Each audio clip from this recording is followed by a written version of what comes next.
right, so I'll just have you say your name and your title. Andy Saldaña. I'm the Executive Director of New York Tech Alliance. Nice.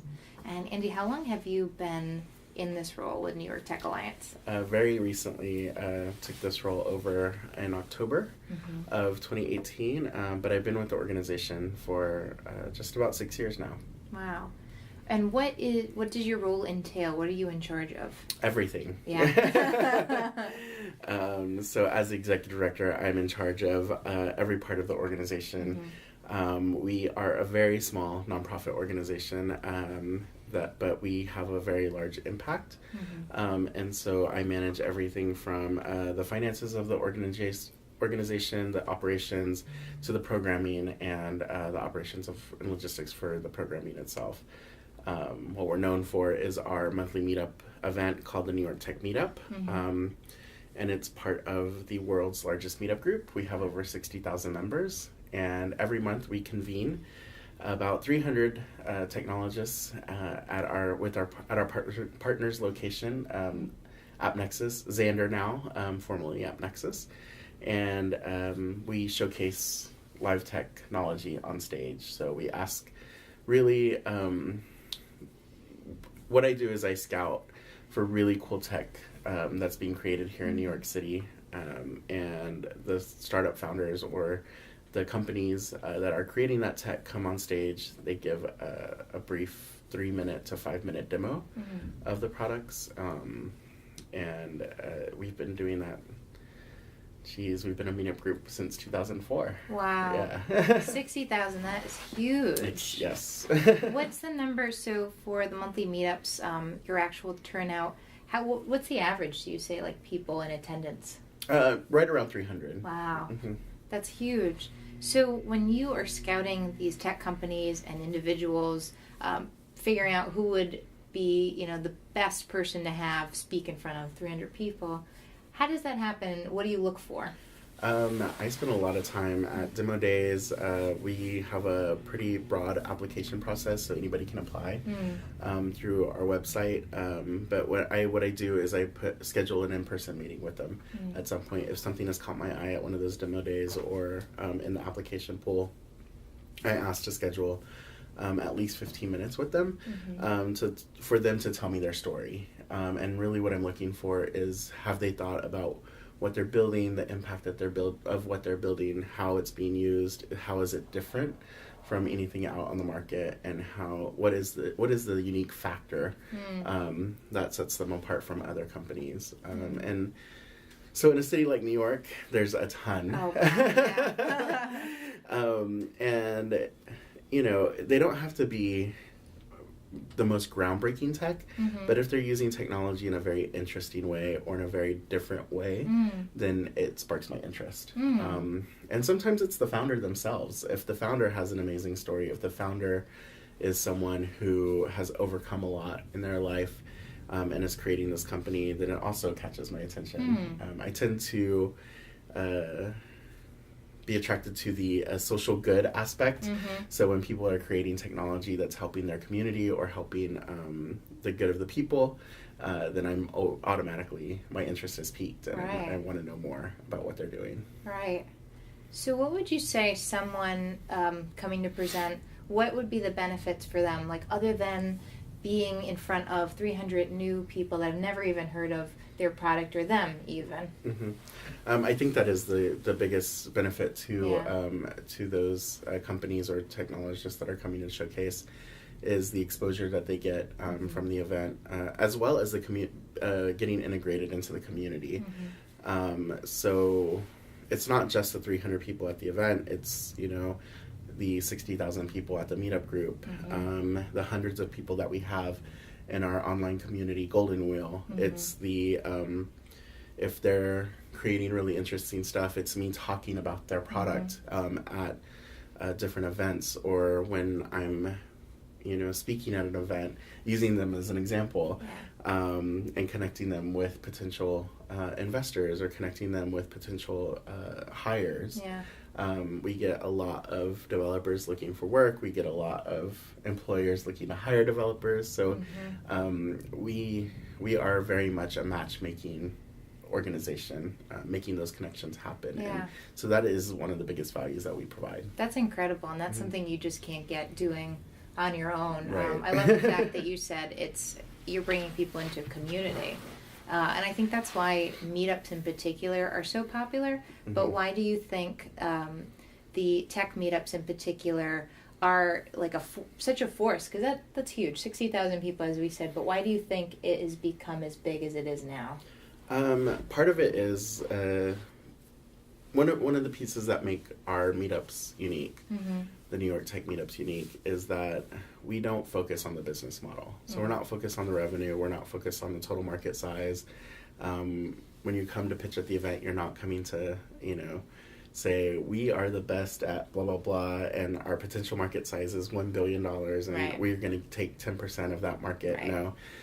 Really, what I'm asking them to do is really share how they built the technology, what the technology is, how that technology is going to change the course of whatever it is their customer's life is. And so with that focus in mind, it really tends to bring down the barrier of what is the transactional deal that I can make, and more about like, well, how can I help this person? Yeah. And so I think that has been one of the biggest values that we provide, is that when you come present at one of our events, it's not, I'm going to leave with 10 potential investors in pocket. It's really like, I tell my demoers, what is it that you need from this community? Generally, it's one of three things, investment, exposure, or hiring. And I tell them to have that ask ready. And when they can show the audience what it is that they're working on in a way that is interesting and exciting, and then they say, we're hiring, come and talk to me, or we are potentially looking for customers, come and talk to me, or looking for investors, come and talk to me. There's not a really hard sell at that point. People are so interested in what they just saw that those introductions and those connections are easily made. And it's more about like how. And plus the vibe of the room. You gotta read the room. is super, super accepting. Everybody is there to help, to see what cool stuff is being done, and everybody just wants to help. So it's not really super competitive in the room. It's more about like, what is the collaboration that can happen, and how do we help these companies be successful, which is very unique and fun and exciting and beneficial to everybody. Perfect. And how far in advance will you pick out candidates to present at your next meetup? It really depends on what we have in store. So currently I'm working on March. Our next meetup is on Tuesday, February 5th, and then I'm putting together an event for March, and I have about half of it programmed. Okay. And then in April and May, we are focusing on themes. So as opposed to just the general call for applicants, I'm targeting a few companies that I want to present on the stage and building the programs around them. But any time is a good time to get in front of me, because you never know what the program is that I'm programming at that moment, or if we have a demo or drop out at the last minute. I'm always looking for people to fill that space, or if something just fits at that moment, it's an instant yes, So it's never. I'm programming 2 or 3 months in advance, but it's never a bad time to approach. Perfect. So I have to ask, what gets you excited? As far as, well, it could be anything, but just, you have to be loving what you're doing to be doing it in the first place. And you mentioned that you are going to an event later on tonight for an organization that, you're very passionate about.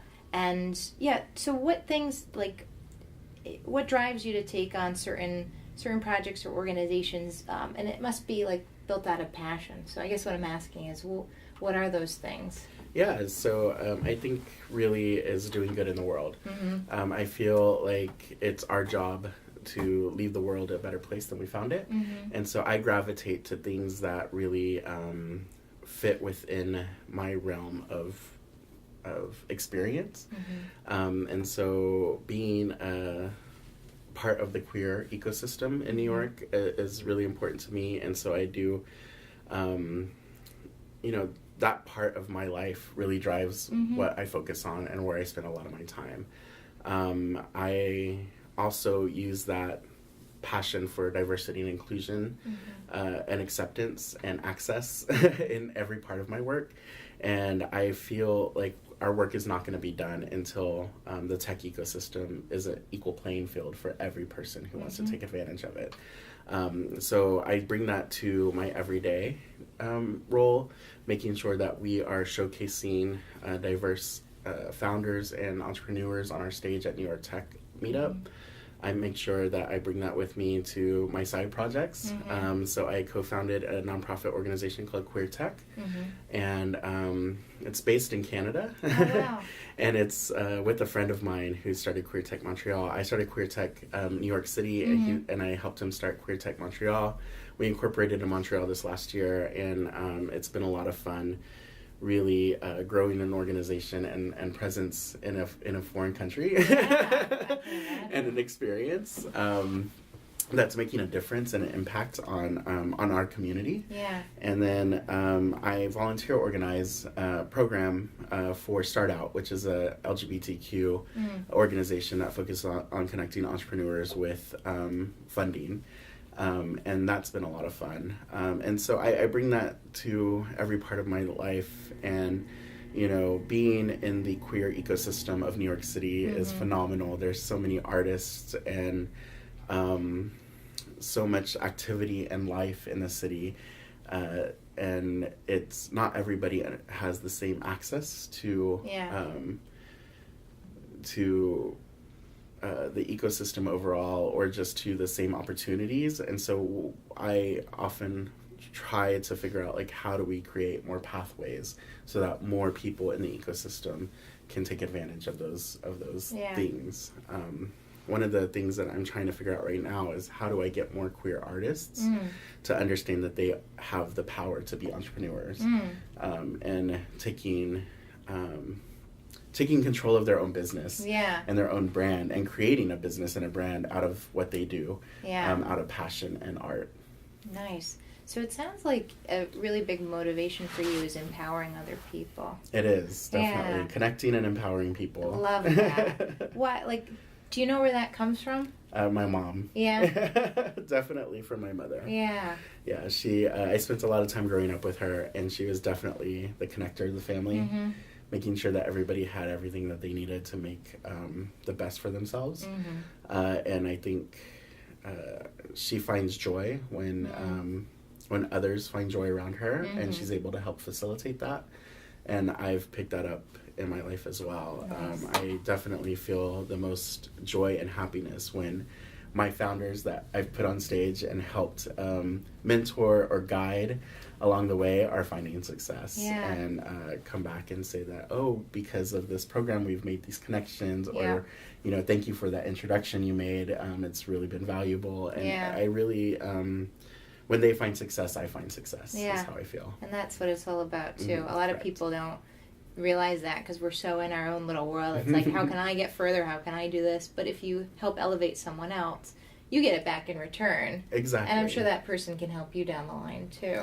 Exactly. And it's not just about that. It's just about, like, are we putting good out into the world? Are we putting our best selves out into the world? And it's, my personal journey was very difficult to get to this point of feeling confident and owning who I am and bringing every part of myself to my everyday. And I want to be there for younger entrepreneurs or younger people in general, to let them know that, there is somebody that looks like you, that identifies the same way you do, doing amazing things and creating amazing connections in the world. And there's a ton of resources available. You just got to figure out how to access them. Yeah. So when you talk about your struggle to get to that point of, like, acceptance and just being able to put it together with what you do now, how did you get through that? And what outlets did you use or people did you connect with to figure out, like, there are people like me and I can, I can go my own way. I had to go my own way. Yeah. I think that was a very big part of it. Yeah. I grew up in Texas, in Houston, and went to school in Austin. And I felt very lonely there. And they're big cities, but I still felt very alone.